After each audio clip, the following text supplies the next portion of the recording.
अजीज़ों, आज फिर से हम आपके सामने उपस्थित हुए हैं एक पैगाम लेकर। उससे पहले हम आगे बढ़ें, आप सबको जय मसीह की नमस्कार, सलाम। आप सबको सबत का सलाम मिले। Sabbath, happy Sabbath to all of you. हमने ये सोचा है कि आपके सामने समय समय पर एक पैगाम लाया जाए, और उसी की ये आज कड़ी है। और मेरे पास बहुत से लोगों से ये दरख्वास्त निवेदन आया है कि इस समय में एक समाचार पेश किया जाए, उपदेश दिया जाए, ताकि लोगों का ढांढस बन सके। इसी कड़ी में हम फिर से आप सबके साथ आए हैं। लोग परेशान हैं, क्या करें क्या ना करें, उनको समझ नहीं आ रहा है, परंतु हमें पता है क्या करना चाहिए। प्रभु अपने वचन में भजन संहिता उसका 91 बाब और 4 आयत में वो कहता है, वो तुझे अपने पंखों की आड़ में ले लेगा और तू उसके परों के नीचे शरण पाएगा। उसकी सच्चाई तेरे लिए ढाल और झिलम ठहरेगी। हमें पता है कि प्रभु हमें अपने पंखों के आड़ में ले लेगा और उसकी जो सच्चाई है वो हमारे लिए ढाल और झिलम ठहरेगी। इसलिए आज का शीर्षक जो है वो है उसके पंखों के नीचे। इससे पहले कि हम आज सच्चाई वचन में चलें, पैगाम खोलें, बाइबल खोलें, शास्त्र खोलें, हम प्रभु से, उसकी आत्मा से सहायता चाहते हैं, ताकि वो हमारे मन और दिमाग को खोले, ताकि हम उसके वचन को सीख सकें। आइए हम अपनी आंखें बंद करेंगे, सर को झुकाएंगे, ताकि हम प्रार्थना कर सकें। हमारे अजीज़ मेहरबान पिता परमेश्वर, फिर से आज हम तुम्हारे पास आए हैं। हमें पता है कि पिता तेरी हजूरी हमारे बीच में है। जब हम तेरे नाम की हम सताइश करते हैं, तेरे कलाम से वचन पढ़ते हैं, तो हमारे लबों को छू, हमारे दिमाग को खोल, ताकि तेरी इच्छा हम जान सकें और तेरे पर विश्वास करते हुए इन मुश्किल के समय से गुजर सकें। क्योंकि हम जानते हैं, हम ये नहीं जानते कि भविष्य क्या है, पर हम जानते हैं हमारा भविष्य किसके हाथ में है। इसलिए पिता, फिर से हम अपने आप को तेरे हाथ में सौंपते हैं। तो अपनी सच्चाई में अपने बंदों को लेके चल, ताकि हम उस सच्चाई में चलते रहें, क्योंकि हमें सच्चाई से ही आज़ादी मिलेगी। परमेश्वर प्रभु यीशु के नाम से मांगते, सुनो, कबूल कर, आमीन। हम अकल्पित आपदाओं से ग्रस्त हैं, तेजी से बदलती हुई दुनिया में रहते हैं। हमारी पृथ्वी या हमारा जगत संसार शंकाओं के फिसलते रेत पर घूम रही है। लोग नहीं जानते कि आगे क्या करना है। वे नहीं जानते कि किसकी ओर मुड़ें, किस पर भरोसा करें, किसकी सुने, किसके पास इस संकट का जवाब है। आज सुबह ही किसी ने मुझे कहा कि नींबू और शहद निचोड़ कर पिए तो आप सुरक्षित रहेंगे। मैंने उनसे कहा, मुझे सुरक्षित रहने का फार्मूला पता है, और वो है प्रभु के पंखों के नीचे, उसकी शरण में। मुझे नींबू और शहद की आवश्यकता नहीं है। अगर प्रभु की शरण हमें ना मिले तो नींबू और शहद कुछ नहीं कर सकता है। अगर कभी सतर्क रहने का समय था तो ये अब है। मेरे भाइयों बहनों, परमेश्वर के वचन की चेतावनी जो परमेश्वर अपने वचन में देता है, वो हमारे भले के लिए होता है, मानव जाति के लिए उसके प्रेम का सबसे गहरा संकेत है। चेतावनी वो इसलिए देता है ताकि हम संभल जाएं। वो उसके प्रेम का संकेत है। अगर वो हमसे प्रेम ना करता तो वो हमें चेतावनी नहीं देता। आज अगर हमारे पास उसकी चेतावनी है तो वो हमसे प्रेम करता है, इसलिए वो हमें आगाह करता है। यूहन्ना 3 अध्याय और उसकी 16 आयत इस प्रकार कहती है, क्योंकि परमेश्वर ने जगत से ऐसा प्रेम रखा कि उसने अपना इकलौता पुत्र दे दिया, ताकि जो कोई उस पर विश्वास करे वो नाश ना हो, परंतु अनंत जीवन पाए। ये प्रभु की, परमेश्वर की इच्छा है कि कोई भी नाश ना हो। इससे पहले नाश होने का समय आए, वो हमें चेतावनी देता है। ये उसके प्रेम का संकेत है। सबसे गहरा संकेत है कि वो हमें चेतावनी देता है ताकि हम बचाए जाएं, कोई नाश ना हो। ये उसकी इच्छा हमेशा से रही है। यह हमें याद दिलाता है कि जो हो रहा है और इतनी मौतों के बावजूद, मौतों के जो आंकड़े हैं वो दिन ब दिन बढ़ते जा रहे हैं, प्रभु हमारे प्रति उसका प्रेम नहीं बदला है। इतनी मौतों के बावजूद हालांकि डर लगा रहता है कब हमारा नंबर आए, पर हम ये जानते हैं कि परमेश्वर का प्रेम हमारे तरफ है और वो कभी नहीं बदलेगा। यदि कभी परमेश्वर पर विश्वास करने का समय था मेरे भाइयों, तो वो समय अब है। यदि कभी अपने जीवन को परमेश्वर के भरोसे छोड़ने का समय था तो वो अब है।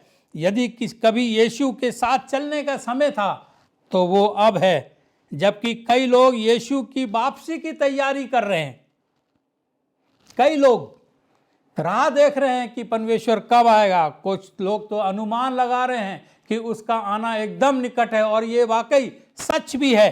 परंतु लेकिन वो अब आज हमारे साथ रहना चाहता है, भविष्य में नहीं, अभी वो हमारे साथ रहना चाहता है। तैयार होने के लिए तब की प्रतीक्षा ना करें, तब की ना सोचें, अब तैयार होने का सबसे अच्छा समय है। परमेश्वर चाहता है कि वो हमारे बीच में अब रहे, तब की प्रतीक्षा ना करें। कई लोग पूछते हैं कि परमेश्वर ये सब क्यों होने दे रहा है।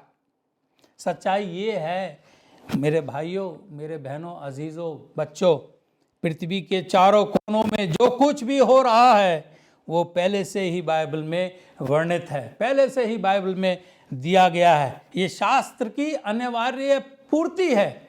जो कुछ शास्त्र में लिखा है उसको पूरा होना जरूरी है। ये वे संकेत हैं जो प्रभु यीशु की वापसी से पहले के हैं। उसने पहले ही बता दिया है कि मेरे आने से पहले ये सब कुछ होगा। परमेश्वर ने हमेशा हमेशा मानवता को कठिन समय से गुजरने की अनुमति दी है, लेकिन सवाल ये है कि क्यों। हमेशा मानव कठिन समय से गुजरा है, उसकी अनुमति परमेश्वर ने दी है, परंतु सवाल ये है कि क्यों। हमें याद रखने की ज़रूरत है। ये हम जो भूल जाते हैं, परमेश्वर कहता है हमें याद रखने की ज़रूरत है कि जब सब कुछ ठीक ठाक चल रहा है, जब हवा हमारे पीछे है, तो हमारी प्रवृत्ति, हमारी आदत आराम करने और अपनी ताकत पर भरोसा करने की है।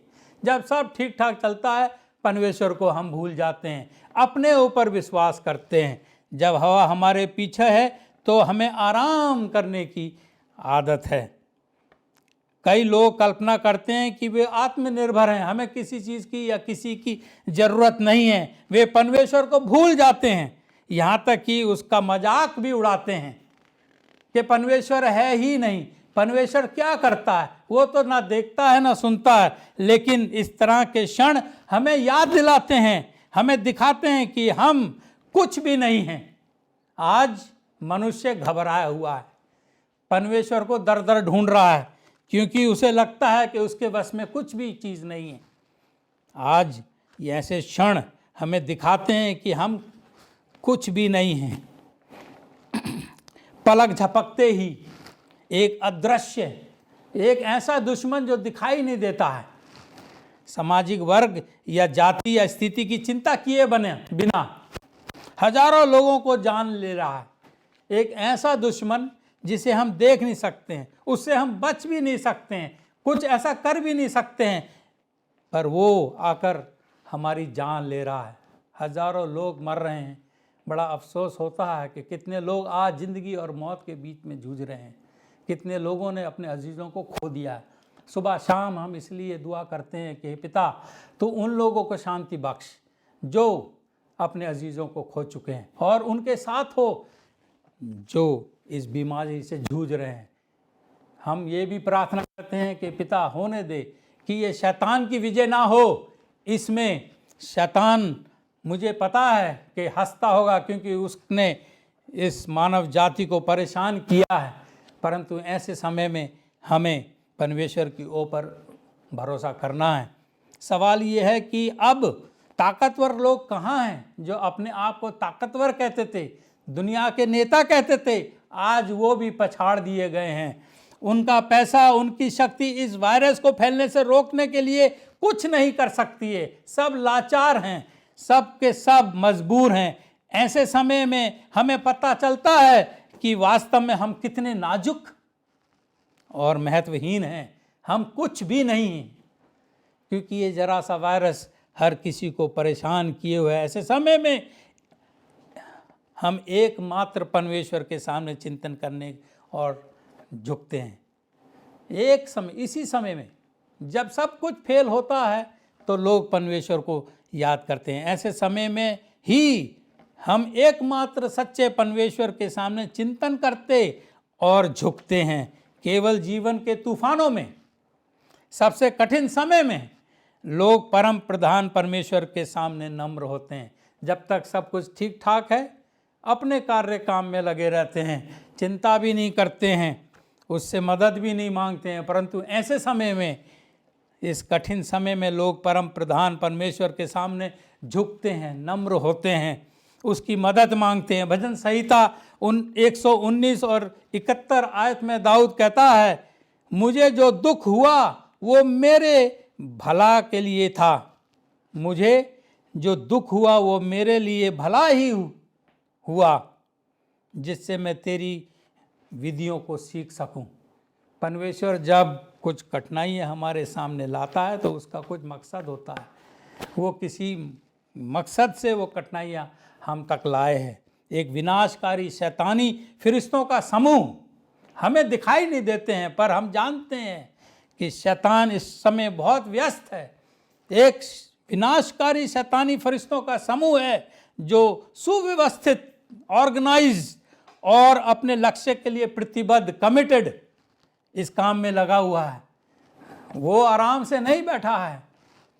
वे रणनीतिक और विधि पूर्वक हमारे विनाश का मानचित्र बना रहे हैं।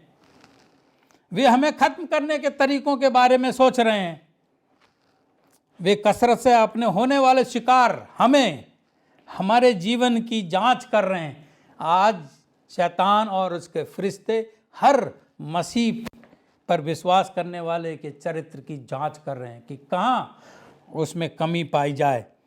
अति बुरा होना अभी बाकी है। ये तो केवल एक झलक है। अति बुरा होना अभी बाकी है। ये विनाशकारी हमारे सबसे कमज़ोर बिंदुओं की तलाश में है। ढूंढ रहे हैं कि कहाँ हम पर वो हमला कर सकता है। ऐसी बात ये समाचारों में नहीं बताई जाती है। समाचारों में तो बस आंकड़े बताए जाते हैं, बस उस चीज़ का नाम दिया जाता है, वायरस, कोविड-19 और ये और वो कोरोना वायरस। परंतु इसके पीछे कौन सी शैतानी ताकत काम कर रही है, ये समाचारों में आपको कभी सुनने में नहीं मिलेगा। पर हम जानते हैं इन शैतानी घटकों के बारे में तो समाचार देने वाले लोग जानते भी नहीं हैं। वो अपने विनाशकारी जाल से मानव को खत्म करना चाहता है। उसने शुरू से ऐसा किया। बागे अदन से उसने ये तरकीब लगाई कि किस तरीके से वो सृष्टि को नष्ट कर दे, परंतु वो ऐसा कर नहीं सकता है। वो हमारे चरित्र में कमज़ोर जगहों की जांच कर रहा है और हमें बड़ा होशियार होना है कि कोई भी चरित्र का हिस्सा कमज़ोर ना हो। और अगर हम जागे नहीं, सचेत नहीं हुए, तो शैतान और उसकी बुरी शक्तियां हमें धूल के ढेर में बदल देंगी। ये जागने का समय है मेरे भाइयों। शैतान भूखे शेर की मानंद हमारे चारों तरफ घूम रहा है ताकि वो हमें फाड़ खाए। हमें जागने की ज़रूरत है। हमारे चरित्र में कोई ऐसी कमी ना हो जहां वो हमला कर सके। लेकिन यीशु कुछ ऐसा पेश कर रहा है जिसकी ज़रूरत हर किसी को है। हर किसी को इस चीज़ की ज़रूरत है। और मत्ती की इंजील उसका 11वां अध्याय और उसकी 28 आयत में यीशु का एक निमंत्रण है, न्योता है। वो कहता है इस बेचैन समाज में ये शब्द सही बैठते हैं। उसका ये न्योता हम तक आता है। वो कहता है, हे सब परिश्रम करने वालों, मेहनत करने वालों, परेशान लोगों और बोझ से दबे लोगों, मेरे पास आओ, मैं तुम्हें विश्राम दूंगा।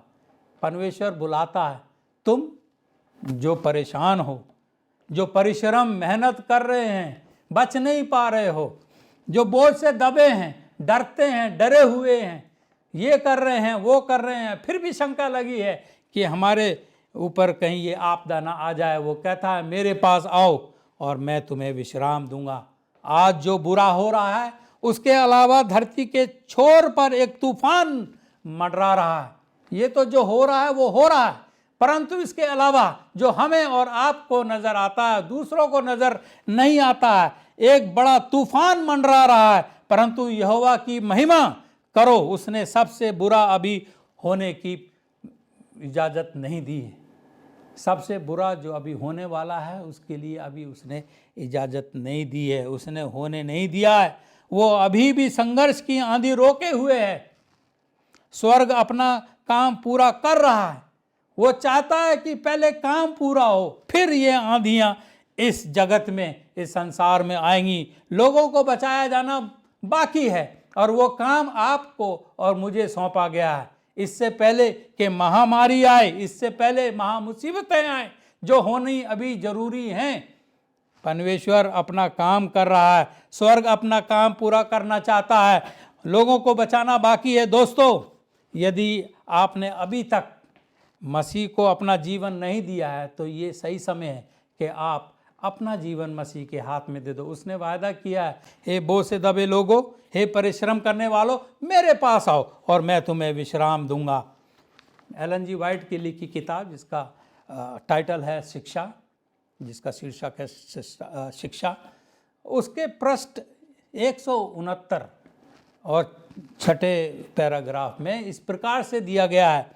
मिसेस एलन जी वाइट लिखती हैं, स्वर्गदूत संघर्ष की आंधी को रोक रहे हैं। स्वर्गदूत संघर्ष की आंधी को रोक रहे हैं कि वे तब तक ना चलें जब तक कि दुनिया को इसकी आने वाली कयामत की चेतावनी नहीं दी गई। रोक रहे हैं ताकि इससे पहले कि वो आंधी चलें लोगों को बताया जाए, चिताया जाए, लेकिन पृथ्वी पर फटने के लिए तैयार हैं। एक तूफान खड़ा हो रहा है और जब परमेश्वर अपने स्वर्गदूतों को छोड़ने को कहेगा, जब परमेश्वर अपने स्वर्गदूतों को ये तूफान छोड़ने के लिए कहेगा, तो संघर्ष का एक ऐसा दृश्य होगा जिसकी तस्वीर कोई कलम नहीं बना सकता है, ऐसा जो हमने कभी सोचा भी नहीं था। आज हम कहते हैं कि हमारे जीवन में, जीवन काल में एक ऐसी चीज़ है ये कोरोना वायरस, कोविड-19, इसके बारे में कभी सोचा ही नहीं था, परंतु इससे ज़्यादा बड़ा संघर्ष होने वाला है। परंतु परमेश्वर की महिमा हो कि उसने अभी तक अपने स्वर्गदूतों को वो तूफान छोड़ने की इजाज़त नहीं दी है, क्योंकि स्वर्ग काम में लगा है, उसे अपना काम पूरा करना है। इसके बारे में सोचो कि अगर वो आंधी चल गई तो हमारा क्या होगा। हमें बचने की ज़रूरत है। इस निमंत्रण को, इस नौते को हम कैसे ठुकरा सकते हैं जब वो कहता है मेरे पास आओ और मैं तुम्हें आराम दूंगा। अपने कामों से हटकर परमेश्वर के समक्ष आओ। सोचो कि हमारी हालत क्या है, इसके बारे में सोचो। इसे शब्दों में बिठाना बताना कठिन है।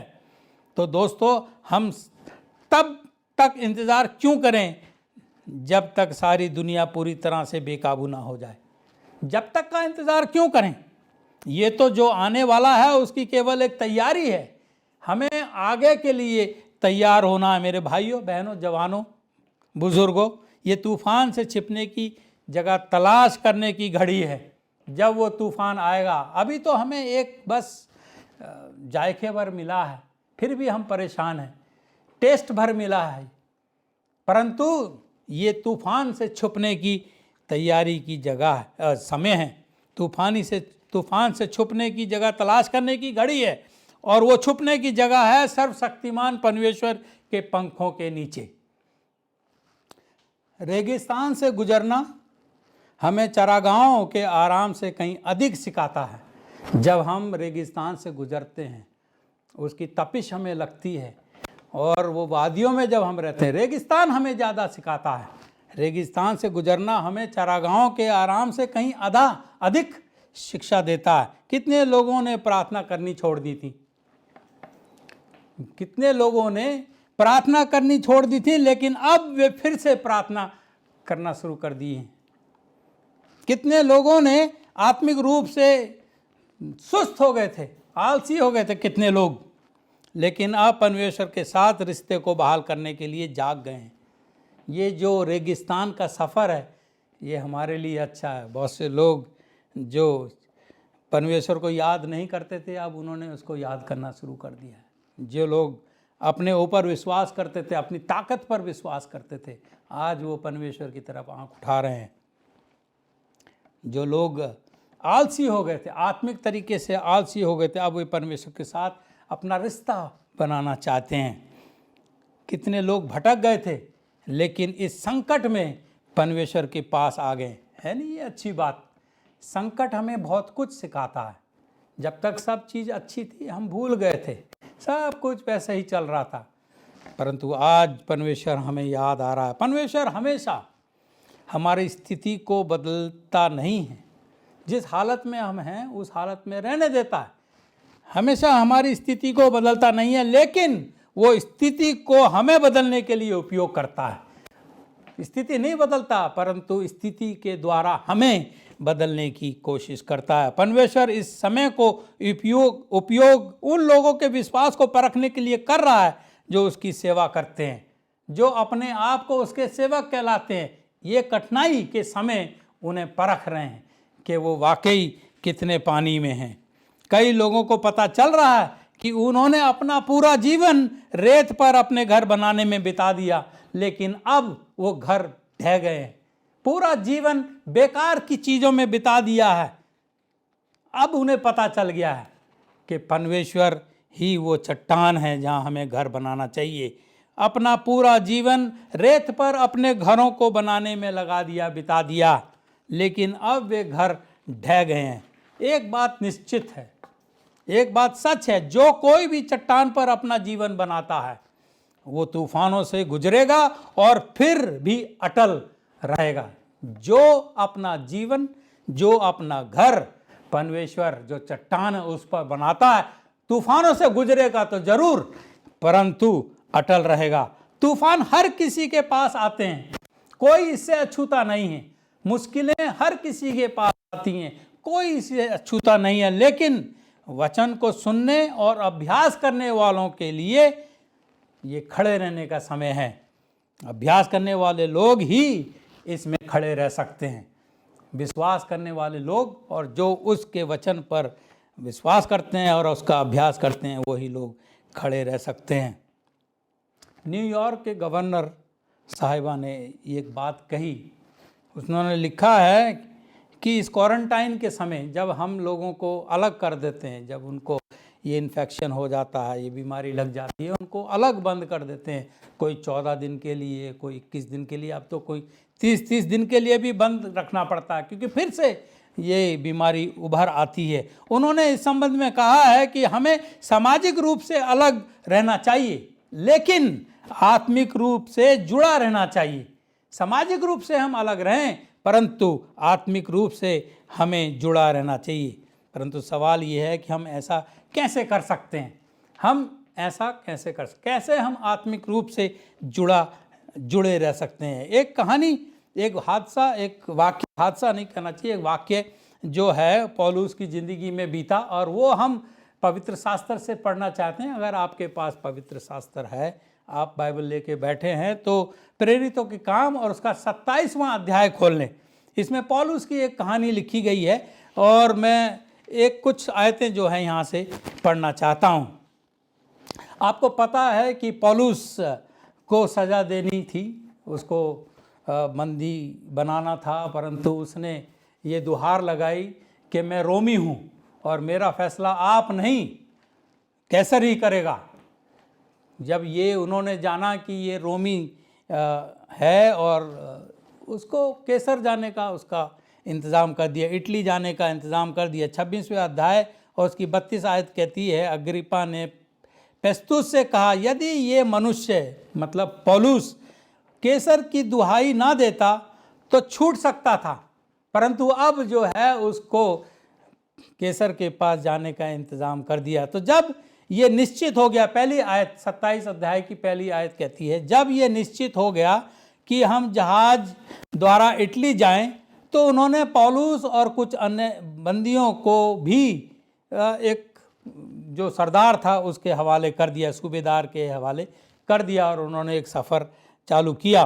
तो हम आत्मिक रूप से कैसे जुड़े रह सकते हैं, इसी कहानी से हम कुछ सबक सीखेंगे और कुछ आयतें इधर उधर पढ़ेंगे। अगर आप और अधिक जानना चाहते हैं तो इस कहानी को 26 अध्याय से शुरू करके 27 अध्याय में पढ़ सकते हैं।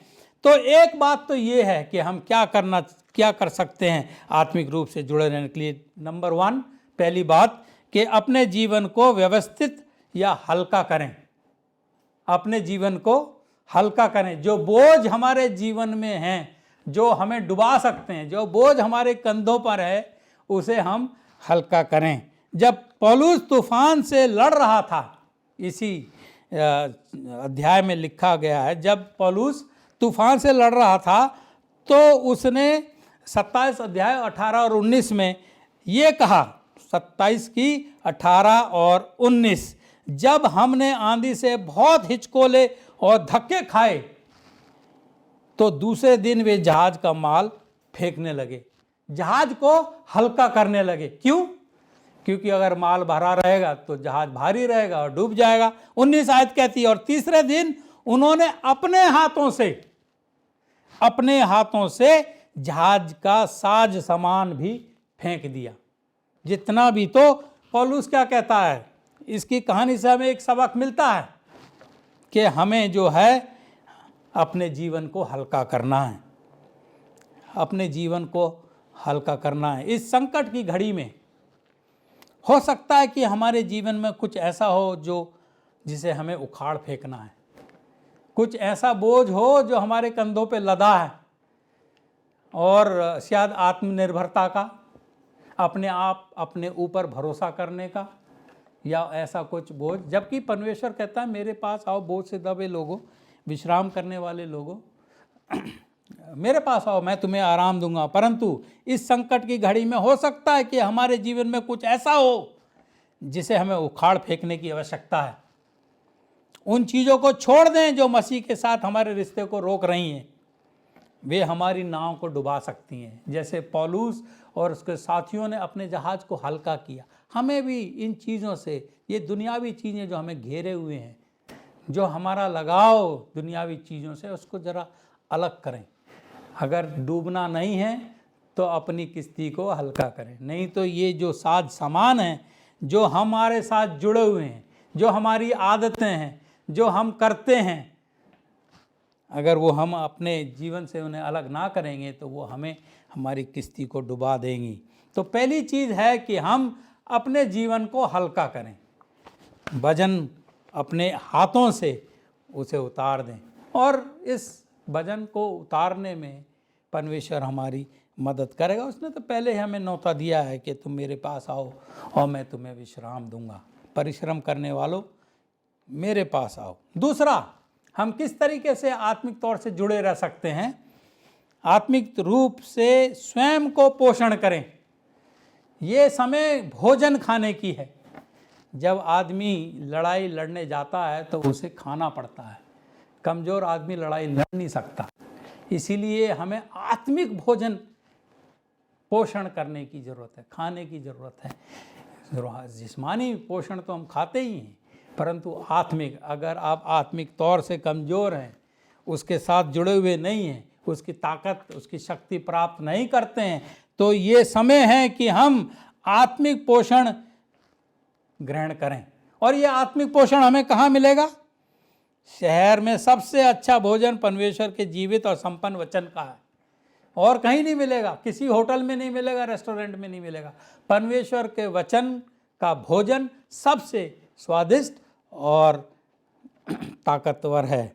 प्रेरितों के काम, उसका 27 अध्याय, पौलुस की अगली आयत में हम चलते हैं, और उसका जो है 34वां अध्याय, 34वां अध्याय कहता है, मैं 33 से पढ़ूंगा। जब भोर होने पर था तो पौलुस ने ये कह के सबको भोजन करने के लिए समझाया, क्योंकि ये लोग इतने डर गए थे, तूफान में घिर गए थे, जैसे आज हम तूफान में, कि उनकी भूख ही गायब हो गई थी, खाने पीने का मन नहीं कर रहा था।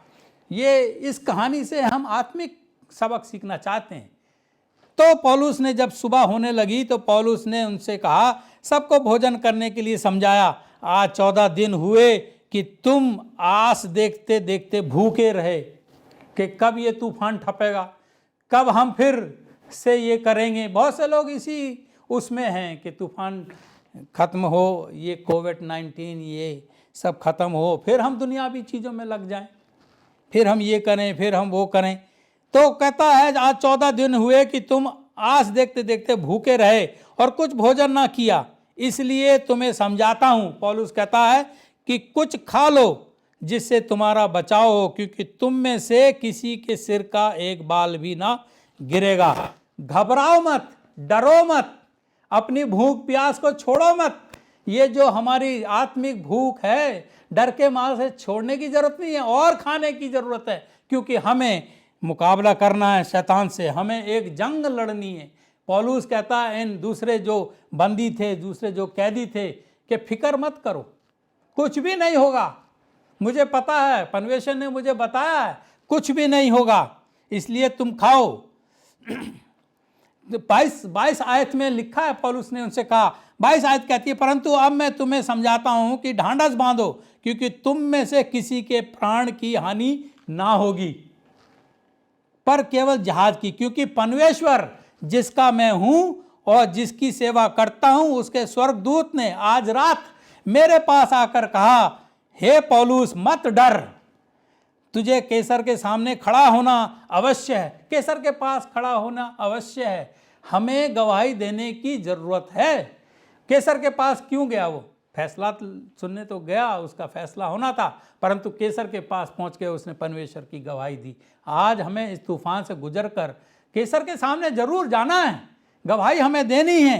देख, परमेश्वर ने सबको जो तेरे साथ यात्रा करते हैं तुझे दिया है, इसलिए हे सज्जनों ढांढस बांधो, क्योंकि मैं परमेश्वर का विश्वास करता हूं कि जैसा मुझसे कहा गया, जैसे परमेश्वर ने मुझसे कहा वैसा ही होगा, तुम्हारा एक भी बाल बांका नहीं होगा। इसलिए खाओ पियो, घबराओ मत। आज भी हम ये दुनियावी भोजन की बात नहीं कर रहे हैं, हम घबरा रहे हैं कि कब हमारी मौत आ जाए, कब ये कोविड-19 से हम ग्रस्त हो जाएं।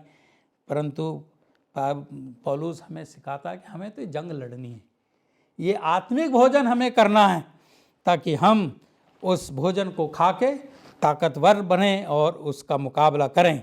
इसलिए तुम्हें समझाता हूँ, कहता है पौलुस की सलाह हमें लेनी चाहिए कि हम कुछ खाएं हर सुबह शाम। अगर आपने अभी तक ऐसा नहीं किया है तो प्रभु के वचन का भोजन खाएं।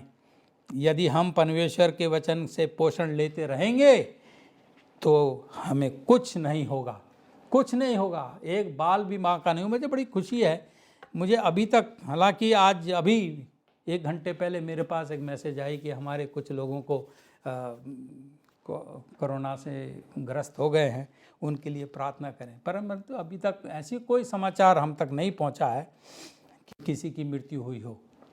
एक केरला में भी कुछ लोग हैं जो इस बीमारी से ग्रस्त हैं, परंतु बाइबल हमें कहती है अगर हम परमेश्वर के वचन का पोषण लेते रहेंगे, उसका भोजन खाते रहेंगे, आत्मिक तौर से अपने आप को मजबूत करेंगे, गरचे हम मर भी जाएं फिर भी हम जीवित रहेंगे, तो हमें कुछ नहीं होगा। तीसरी बात, हमें क्या करना, किस तरीके से हमें आत्मिक तौर से जुड़ा रहना है। लोग किसी की तलाश कर रहे हैं कि कोई उन्हें दिलासा दे, लोग जानना चाहते हैं कोई ऐसा तो आए कि हमसे कहे भाई साहब कुछ नहीं होगा, बहन जी कुछ नहीं होगा, परमेश्वर पे विश्वास रखिए, आप सुरक्षित रहेंगी। लोग इस चीज़ों की तलाश कर रहे हैं। जब भी टीवी खोलो तो मन उदास हो जाता है। मुझे कभी कभी लगता है कि टीवी देखो ही मत, परंतु आजकल कुछ चैनल्स हैं जो हमारा ध्यान इस बीमारी से हटाकर कहीं और ले जाते हैं ताकि हम घबराएं ना, परंतु लोग किसी की तलाश कर रहे हैं कि कोई उन्हें दिलासा दिलाए। इसलिए हमें एक उदाहरण बनने की ज़रूरत है। सो तीसरी बात है कि हम आत्मिक उदाहरण बने, लोगों को दिखाएं।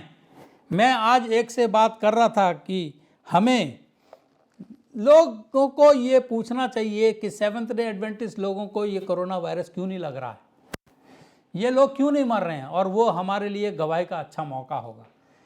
हम दुनिया के सामने एक उदाहरण बने। एक नमूना बने। इसलिए हमें एक उदाहरण बनने की जरूरत है। लेकिन किस तरह का उदाहरण? उसकी 35 आयत में लिखा है, 35 आयत, ये कहकर उसने क्या किया, जब उसने कहा कि भाई तुम रोटी खाओ पियो, ताकत तुम्हारे अंदर आएगी और मैं तुम्हें भरोसा दिलाता हूँ कि तुम्हारा एक भी बाल बांका नहीं होगा। तो उसने उदाहरण के तौर पर, किसी ने नहीं अभी रोटी उठाई, कहता 35 आयत में, ये कहकर उसने रोटी लेकर सबके सामने परमेश्वर का धन्यवाद किया और तोड़कर खाने लगा।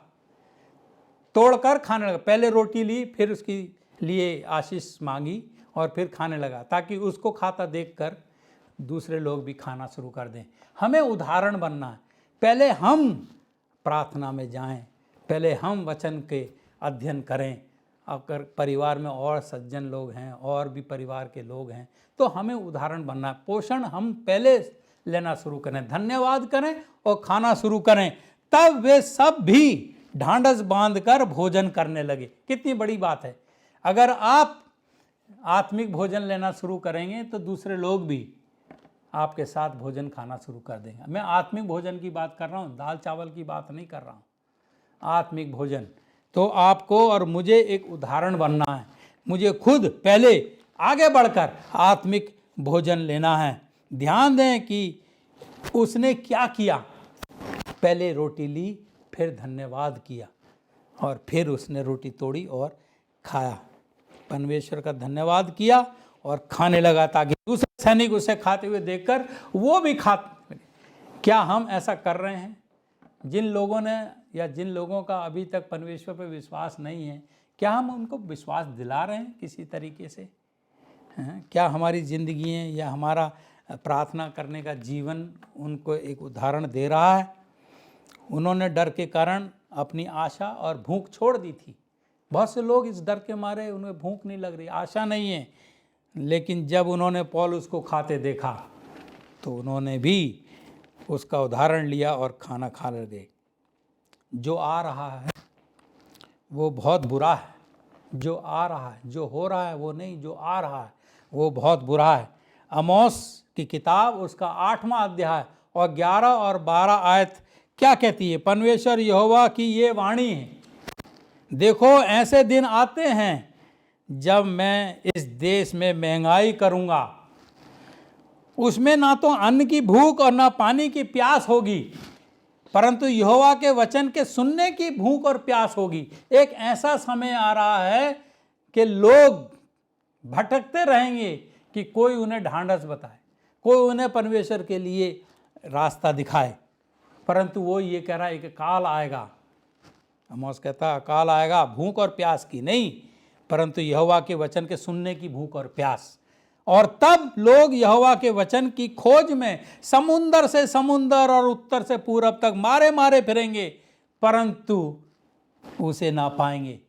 भाइयों बहनों, ये अकाल पड़ने वाला है और उस अकाल से आने से पहले हमें खुद को, जब हमारे पास से ये वचन जाते रहेंगे, हमें उनको खाना है, अपने आप को ताकतवर बनाना है।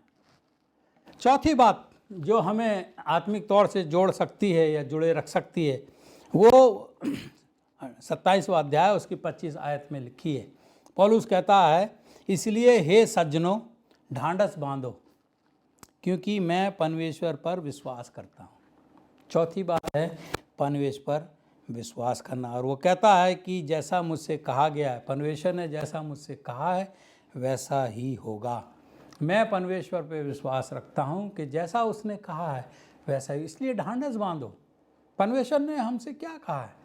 क्या आप जानते हैं? क्या मैं जानता हूँ? अगर जानते हैं तो ढांढस बांधो, हिम्मत रखो, परमेश्वर पर विश्वास करें। ये परमेश्वर के बारे में विश्वास करना नहीं है, परमेश्वर पर विश्वास करना, परमेश्वर के बारे में विश्वास करना नहीं है, या फिर ऐसे सिद्धांतों पर विश्वास करना नहीं है जो हमें परमेश्वर के बारे में बताते हैं। हमें परमेश्वर पर विश्वास करना है, ना कि परमेश्वर के बारे में या फिर ऐसे सिद्धांतों के बारे में या उन पर विश्वास करना जो हमें परमेश्वर के बारे में बताते हैं। ये परमेश्वर पे विश्वास करना है। तो इसलिए भाइयों बहनों ढांढस बांधो, क्योंकि मैं परमेश्वर पे विश्वास करने वाला हूँ, करता हूँ कि जैसा उसने कहा है वैसा ही हो गया। परिश्रम करने वालों, बोझ से दबे लोगों, मेरे पास आओ, मैं तुम्हें विश्राम दूंगा, मैं तुम्हें आराम दूंगा। क्योंकि उसने ऐसा प्रेम किया, जगत से ऐसा प्रेम किया कि उसने अपना इकलौता पुत्र दे दिया ताकि जो कोई उस पर विश्वास लाए वो हलाक ना हो। ये परमेश्वर ने कहा है। तुम परमेश्वर पर विश्वास करते हो तो उसकी कहा मानो। उसने कहा है जो कोई मुझ पर विश्वास करेगा वो हलाक ना होगा। गरचे हम मर भी जाएं कोविड-19 कोरोना वायरस से, परंतु हलाक कभी नहीं होंगे, कदाची नहीं होंगे। दोस्तों, मैं परमेश्वर, मेरा परिवार और मैं परमेश्वर पे विश्वास करता हूं कि जैसा मुझसे कहा गया है वैसा ही होगा, कोई हलाक नहीं होगा, क्योंकि उसने मौत के ऊपर विजय पाई है, मौत के ऊपर विजय पाई है। अब कब्र का डंक हमें डंक नहीं मार सकता है। हम भयभीत और चिंतित हैं, लेकिन इन क्षणों में हम परमेश्वर पर विश्वास करें। फिक्र तो हम करते हैं, डर तो हमें लगता है, परंतु इन क्षणों में हम परमेश्वर पर विश्वास करें। एक दिन यीशु आने वाला है और हम अगर कब्र में चले भी गए तो वो तुरी बजेगी और हम जी उठेंगे। एक दिन परमेश्वर आने वाला है। परमेश्वर पे विश्वास करो, तुम्हारा मन व्याकुल ना हो। तुम परमेश्वर पे विश्वास रखते हो, मुझ पर भी विश्वास रखो। मेरे पिता के घर में रहने के लिए बहुत से स्थान हैं, अगर नहीं होते तो मैं तुमसे कह देता मैं आ रहा हूं ताकि मैं तुम्हें वहां ले जा सकूं जहां मैं रहूं। भाइयों बहनों, परमेश्वर पे विश्वास रखो। उस विश्वास के कारण ही हम एक दूसरे से जुड़े रह सकते हैं, आत्मिक तौर से जुड़े रख सकते हैं। एक गाना है इंग्लिश में जो हम हिंदी में तो नहीं गाते हैं, मुझे नहीं पता। इंग्लिश में एक गाना है, side by side we stand, के साथ साथ हम खड़े होते हैं। ये अब वो गाना गाने का समय नहीं है। अब तो वो गाना है जो इंग्लिश में हम गाते हैं, I come to the garden alone, कि मैं बगीचे में अकेला आता हूँ। क्योंकि ये कोविड-19 के चलते अब साथ साथ खड़े होना और खड़े होके गाना मना है। अब तो हमें अकेले अकेले ही गाना है, अकेले अकेले ही बगीचे में जाना है। परंतु दोस्तों, भाइयों बहनों, जब मैं और आप बगीचे में आते हैं तो आप और मैं अकेले नहीं हैं। तब मैं और आप अकेले नहीं हैं, वो हमारे साथ चलता है और वो हमसे बातें करता है। He walks with me and talks with me. वो हमारे साथ चलता है और वो हमसे बातें करता है। परमेश्वर, सुनने की बात है, सुनिए बड़े ध्यान से। परमेश्वर हमें शेरों की मांद में फेंकने से तो नहीं रोकेगा। परमेश्वर हमें शेरों की मांद में फेंकने से तो नहीं रोकेगा, लेकिन वो शेरों के मुंह बंद कर देगा। शेरों की मांद में तो हमें फेंका जाएगा ही। परेशानी, मुसीबतें, संकट हमारे ऊपर आएंगी, बीमारियां हमारे ऊपर आएंगी, तूफान उस कश्ती में आएगा, परंतु वो डूबने नहीं देगा। हमें शेरों की मांद में फेंकने से नहीं रोकेगा, जैसे उसने दानियल के मित्रों, दानियल को रोकने, मांद में डालने से नहीं रोका था। परंतु दानियल जब उस मांद में फेंका गया तो शेरों के मुंह बंद कर दिए, वो उसे खा नहीं सके। ये वादा हमारा परमेश्वर हमसे करता है, लेकिन वो जो है शेरों के मुंह बंद कर देगा। परमेश्वर हमें एक दहकती भट्टी में फेंकने से तो नहीं रोकेगा, जैसे दानियल के 3 मित्रों को उसने नहीं रोका, परंतु वो ये सुनिश्चित करेगा, ये देखेगा कि हमारे सिर का एक भी बाल ना जले, जैसे कि उनके दानियल के मित्रों का एक भी बाल नहीं जला। वो हमें शेरों की मांद में फेंकने से नहीं रोकेगा, परंतु शेरों के मुंह बंद जरूर कर देगा। वो हमें भट्टी में फेंकने से नहीं रोकेगा, परंतु ये वो सुनिश्चित करेगा, ये देखेगा कि हमारे सिर का एक भी बाल ना जले। ये कोविड-19 किया है, हमारा परमेश्वर इससे महान है। ये हमारा क्या बिगाड़ सकता है जब तक हम परमेश्वर पर विश्वास करते हैं। हम इस जिंदगी से नहीं घबराते, इस मौत से नहीं घबराते, क्योंकि हमारे मसीहा ने मौत के ऊपर विजय पाई है। कोविड-19 घरचे हमें मार भी दे, परंतु यीशु मसीह जब हमें पुकारेगा तो हम जी उठेंगे। आइए हमारा ऐसा ही विश्वास हो, हमारा ऐसा ही विश्वास हो, गरचे हम इस परेशानी के कारण इस दुनिया से कूच कर भी जाते हैं, परंतु वो जब आवाज़ देगा तो हम उठ खड़े होंगे। आइए हमारा ऐसा ही विश्वास हो, जब हम इस समय से गुजरते हैं, अंत में हम जब इस परेशानी से गुजरेंगे तो और भी मजबूत होकर निकलेंगे। बहुत से लोगों ने जिन्होंने प्रार्थना करनी छोड़ दी थी, बहुत से लोगों ने जिन्होंने शास्त्र पढ़ना छोड़ दिया था, अब वो प्रार्थना करने लगे हैं, अब वो शास्त्र पढ़ने लगते, अब उनका विश्वास परमेश्वर पे हो गया है, अब वो दिन रात परमेश्वर की तरफ अपनी नज़रें उठाते हैं। ये कोविड-19, ये कोरोना वायरस हमें मजबूत करके निकालेगा, हम परमेश्वर के और करीब आ जाएंगे। इसलिए मेरे प्यारे बहने भाइयों, जब मैं ये सुसमाचार ख़त्म करता हूँ, ये आपको मैं आश्वासन दिलाता हूँ कि परमेश्वर हमारे साथ है, हम अकेले नहीं हैं। हम बागीचे में अकेले जरूर जाएंगे, परंतु उसने वादा किया मैं तुम्हारे साथ हूँ, तुम्हारे साथ रहूँगा, तुमसे बातें करूँगा। और मुझे यकीन है कि आज हमारे बीच में सैकड़ों सैकड़ों फरिश्ते हो, हमारी आंखों पे पर्दा लगा है, परंतु हमारे कैंपस के चारों तरफ, हमारे घरों के चारों तरफ, हमारे बच्चों के चारों तरफ सैकड़ों फरिश्तों का पहरा है, और वो इस बीमारी को हम तक आने नहीं देगा, गरचे हम विश्वास करते हैं। तो विश्वास करना आवश्यक है। इसलिए भाइयों, अपने आप को हल्का करो। जो हमारे अंदर अगर बेकार के बोझ हमारे कंधों पे लगे हैं, उनको हल्का करें और आत्मिक रूप से स्वयं का पोषण करें, पढ़ते रहें, अध्ययन करें, उसकी राह को जानें। तीसरा, हम आत्मिक उदाहरण बने, लोगों को दिखाएं कि हम किस पर विश्वास करते हैं। और चौथा, हम विश्वास करें। काश ईश्वर आपको सुरक्षित रखे, अपना विश्वास उस पर बनाए रखें, और उसने वादा किया कि मैं अंत तक तुम्हारे साथ हूँ। अपने आप को अकेला ना समझें मेरे भाइयों बहनों, परमेश्वर हमारे साथ है। यही तो हमारा मजबूत गढ़ है जिसके सहारे हम जीत प्राप्त कर सकते हैं।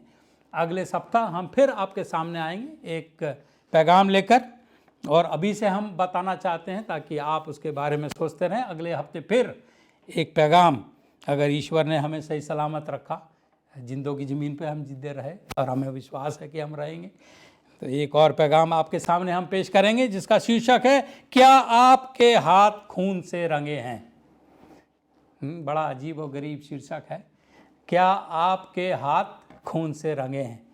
इस विषय में विचार करते रहें, और अगले हफ्ते तक हम आपका इंतज़ार करेंगे। और मुझे उम्मीद है जब तक आप सब सुरक्षित रहेंगे और उस आशा में जो ईश्वर ने हमें दी है उसमें बने रहेंगे। ईश्वर आप सबको आशीष दे, आपके परिवार, आपको और आपके जानने वालों, अड़ोस पड़ोस को, सबको सुरक्षित रहते। God bless you all.